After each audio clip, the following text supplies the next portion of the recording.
నమస్తే, నేను మీ ఎస్ఎస్వి భాస్కర్ రావు. మీరు చూస్తున్నది ది ఫెడరల్ ఆంధ్రప్రదేశ్. మహిళలు ఆర్థికంగా స్వయం సమృద్ధి సాధిస్తే ఆ కుటుంబం స్థిరత్వంగా ఉంటుందనేది ప్రభుత్వ ఆశయం. అందులో భాగంగానే విజయవాడ తరహాలోనే తిరుపతి నగరంలో కూడా ఈట్ స్ట్రీట్ మొదటిసారి త్వరలో అందుబాటులోకి రానుంది. అందుకు సంబంధించిన ఏర్పాట్లు జరుగుతున్నాయి. ఈ వివరాల్లోకి వెళ్లే ముందు ఒకసారి గతాన్ని పరిశీలిస్తే 2014లో టీడీపీ అధికారంలోకి వచ్చిన తర్వాత మొదటిసారి రాష్ట్రంలో ప్రధానంగా విజయవాడ నగరంలో ఈట్ స్ట్రీట్ అనేది స్టార్ట్ చేశారు. అంటే ఇక్కడ అన్ని రకాల వంటకాలు, వెజిటేరియన్, నాన్ వెజిటేరియన్ వంటకాలతో పాటు అన్ని రకాల రుచులతో ఆహార పదార్థాలు తక్కువ ధరకి అందించడం కోసం, అదే సందర్భంలో పేదలైన కుటుంబాలకు ఆర్థికంగా ఊతం అందించాలనే లక్ష్యంగా ముఖ్యమంత్రి నారా చంద్రబాబు గతంలో ఈ కార్యక్రమాన్ని ప్రారంభించారు. విజయవాడలో ఈ కార్యక్రమం సవ్యంగా జరుగుతూ ఉండేది. అయితే కరోనా పరిస్థితుల నేపథ్యంలో ఆ కార్యక్రమం కాస్త వెనుకబడి ప్రస్తుతం కొద్ది మేరకే నడుస్తున్నట్లు తెలుస్తోంది.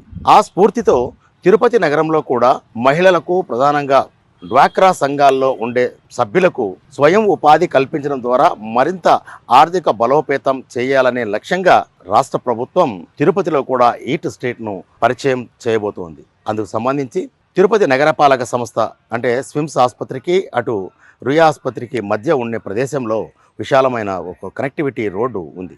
దీనికి సమీపంలోనే ఇక్కడ మనం గమనిస్తే అనేక స్టాల్స్ మనకు కనిపిస్తాయి. ఈ స్టాల్స్ అంటే ఒక కంటైనర్ తీసుకొని సబ్సిడీకి మహిళలకు కేటాయించడం, బ్యాంకు రుణాలు మంజూరు చేయించడం ద్వారా వారి ఆర్థిక సమృద్ధిని మరింత పెంచడం ద్వారా ఆ కుటుంబాలను బలోపేతం చేసే దిశగా రాష్ట్ర ప్రభుత్వం ఏర్పాట్లు చేసింది. ఒకసారి ఇటు మనం పరిశీలిస్తే సుమారు 20 వరకు కంటైనర్లను దుకాణాలుగా మార్చి ఇక్కడ ఈట్ స్ట్రీట్ను ఏర్పాటు చేయడానికి ప్రభుత్వం ఏర్పాట్లు చేసింది. ఇక్కడ మనం గమనించాల్సింది ఒకటే, అన్ని రుచులను ఒకే చోట పరిచయం చేయడం ద్వారా అటు కుటుంబాలకు ఆర్థిక స్థిరత్వం సాధించే దిశగా సదుపాయం కల్పించడం, అదే సందర్భంలో యాంత్రిక నగరంలో కాసేపు ఆహ్లాదంగా కుటుంబాలతో వచ్చి పిల్లలతో సరదాగా ఇక్కడ తినుబండారాలు తీసుకోవడానికి వీలుగా ఇక్కడ ఏర్పాట్లు జరుగుతున్నాయి. ఈ వివరాల్లో ఇంకొన్ని పరిశీలిస్తే ఒక కంటైనర్ సుమారు దాదాపు 5 నుంచి 6 లక్షల రూపాయల వ్యయం అవుతుందని చెబుతున్నారు. దీనికి సంబంధించి మెప్మా అధికారులు అంటే డ్వాక్రా సంఘాల మహిళలకు సబ్సిడీ రుణాలు మంజూరు చేయించడం ద్వారా బ్యాంకు రుణాలు మంజూరు చేయించే వెసులుబాటును కూడా కల్పించారు.